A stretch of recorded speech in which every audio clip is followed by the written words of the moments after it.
Olá, bom dia. Que bom podermos iniciar mais este dia refletindo em torno da obra de Joana de Ângeles Espírito, né, sobre a psicografia de Divaldo Pereira Franco, no livro Jesus e Atualidade. Hoje, então, eu os convido para que possamos juntos refletirmos sobre o texto Jesus e Ingratidão. Neste capítulo, a benfeitora Joana de Ângeles nos diz que os sentimentos de amor, justiça, caridade e gratidão são inerentes à natureza humana, herdeira natural do bom, do nobre e do belo. Todavia, porque ainda se demora em crescimento de valores, mais vinculada atavicamente aos instintos primitivos, não se manifestam essas qualidades que devem ser cultivadas com esforço até que se expressem por automatismos defluentes da sua elevação interior. Então, logo nesse primeiro parágrafo, ela já nos convida a um esforço para exercer o amor, a justiça, a caridade e a gratidão, nos mostrando que em nosso estágio evolutivo nós ainda vamos nos deixar levar muito mais pelos instintos. E nós precisamos, né, nos esforçar a cada dia para começarmos a permitir que esses sentimentos aflorem e, pouco a pouco, nós passemos, né, a expressá-los de forma autônoma, assim, meio que até inconsciente. Mas, no estágio inicial, a gente vai precisar de treino. A gente também pode treinar fazer o bem, né?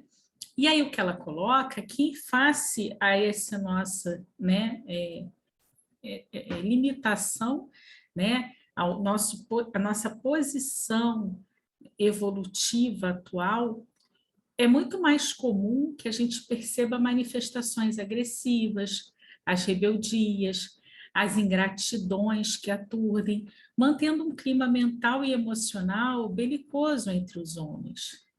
A ingratidão, que é desapreço, apresenta-se como uma grave imperfeição da alma, que deve ser corrigida.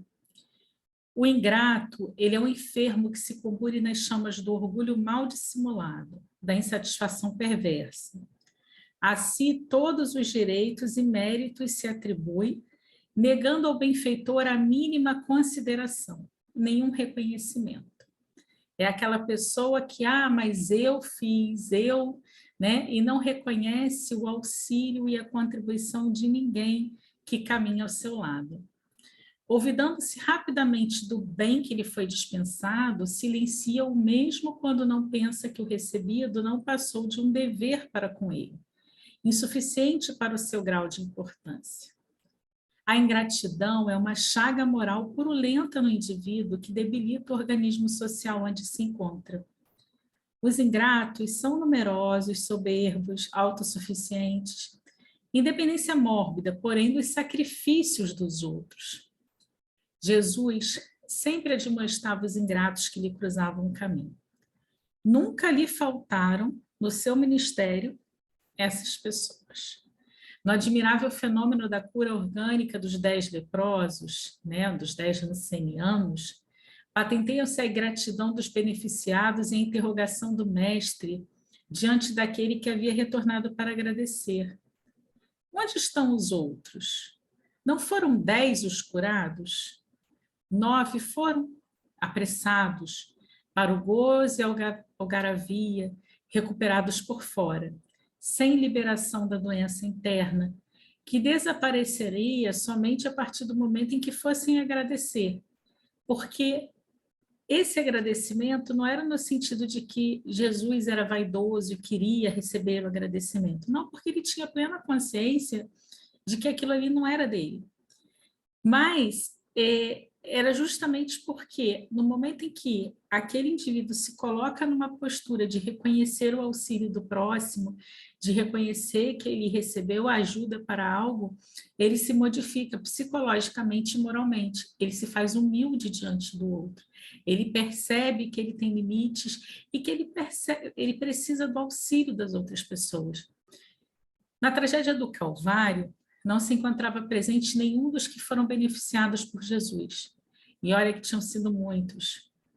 Ele iluminara olhos apagados, abrira ouvidos moucos, ofertara som a lábios silenciosos, equilíbrio a mentes três variadas, movimentos a membros mortos, vida a catalépticos, recuperação orgânica a portadores de males inumeráveis. E, no entanto, naquele momento, ele foi esquecido por todos eles. Não obstante o bem que todos eles receberam, fugindo do reconhecimento, os ingratos viram-se diante de si mesmos, das consciências molestadas pelos remorsos, tornando a enfermar e morrendo, pois que desse fenômeno biológico ninguém escapa.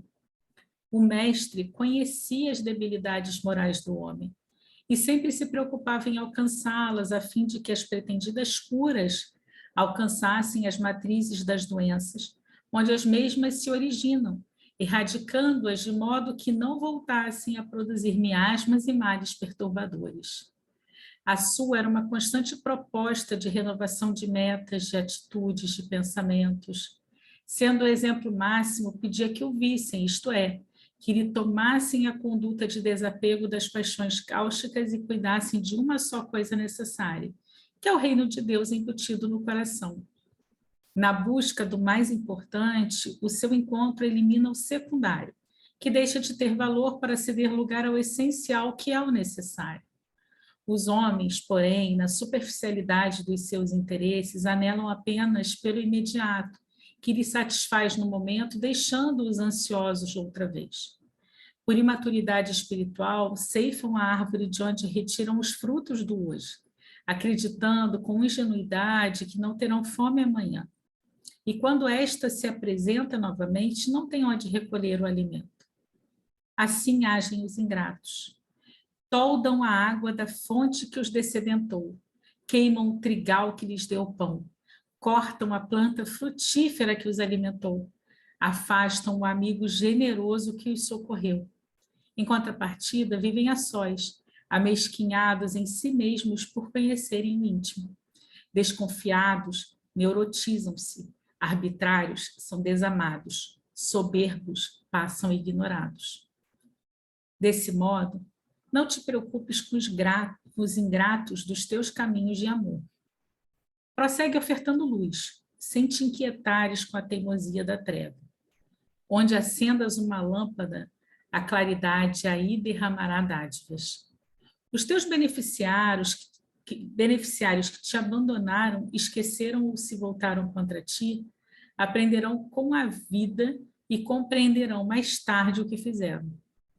Recordarão das tuas atitudes e buscarão passar adiante o que de ti receberam.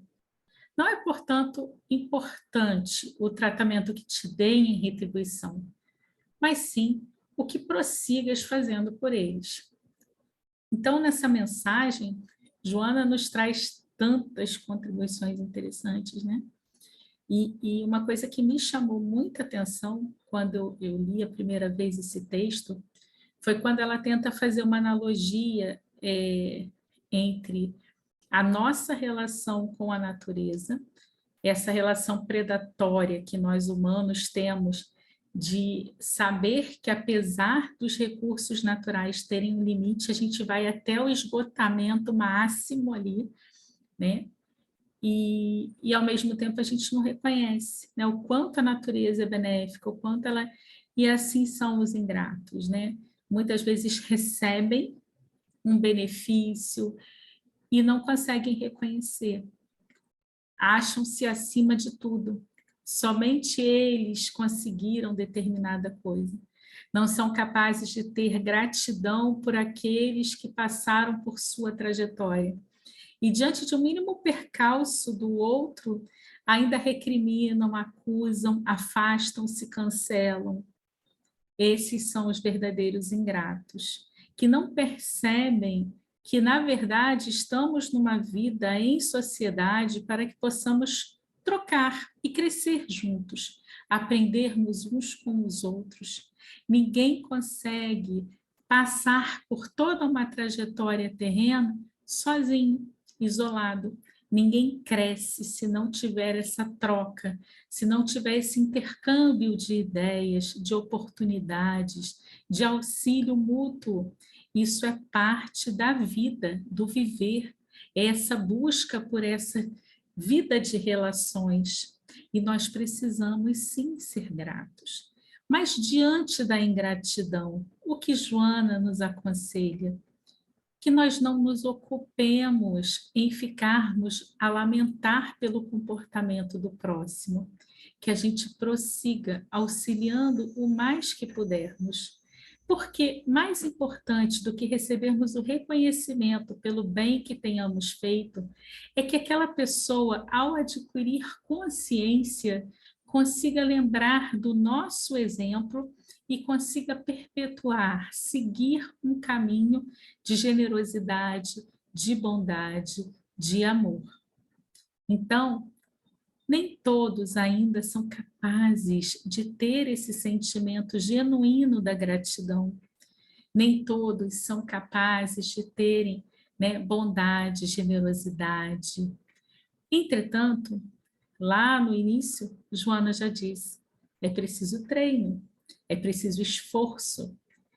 E, para alguns, mais cedo ou mais tarde, a própria vida se encarrega de trazê-los de volta a um caminho onde eles se arrependerão muitas vezes por atitudes de ingratidão que tiveram com determinadas pessoas. E aí, muitas vezes, não vão conseguir modificar isso nesta existência. Talvez seja tarde demais, no sentido que aquele companheiro ou companheira já tenha se afastado. Entretanto, poderão continuar, né? Aquele exemplo, aquela vivência poderá se perpetuar em outro. Então, esse é o segredo, que a gente possa respeitar os nossos irmãos, entender que aqueles que hoje são ingratos, eles já sofrem por si mesmos. Não nos ocupemos disso.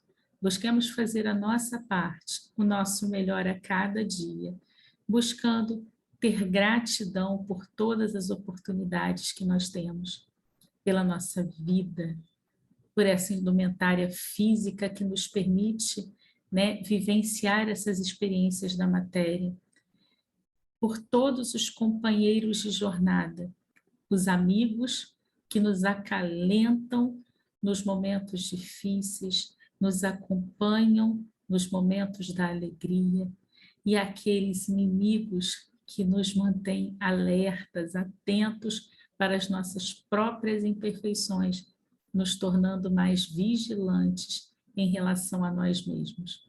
Que possamos seguir agradecendo sempre por todas as oportunidades e que possamos fazer sempre o nosso melhor, lembrando que o bem, o amor, a amizade, a empatia, a compaixão são virtudes que podem e devem ser desenvolvidas por todos nós, pouco a pouco, gradativamente, através de um esforço contínuo para o nosso aprimoramento e nossa renovação íntima.